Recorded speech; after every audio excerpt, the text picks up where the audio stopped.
Ja môžem vysloviť z hľadiska prípravy spokojnosť s prístupom hráčov, s tým, ako hráči dennodenne pracovali a ako sa vytvoril ten kolektív opäť silný, pevne verím, pred nadchádzajúcou sezónou. Prišli nejakí noví hráči, niektorí hráči odišli, čo sa stalo v futbalovom bežnom živote, takže to vynáša futbal, ale ja si myslím, že aj za pomoci chalanov, čo sú tu, tak noví hráči zapadli a adaptovali sa veľmi rýchlo a ja verím tomu, oni to ukázali už v príprave, či to bol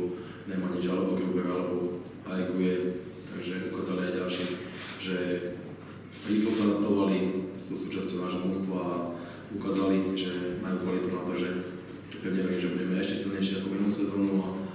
určite zvyšili konkurencieschopnosť. Máme veľa postov zdvojených, čiže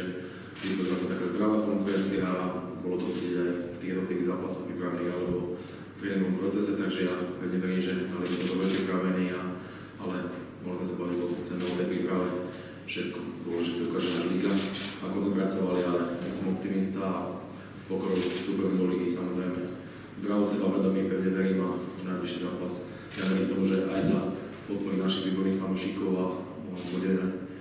od úvodu chytíme tú ligu tak, aby sme robili radosť fanúšikom a opäť pokračovali možno v tom, čo sme začali možno v tej časti a naviazať na to dobré, plus ešte niektoré veci vylepšiť a ja pevne verím, že opäť vytvoríme silné domáce prostredie, trénerské strede,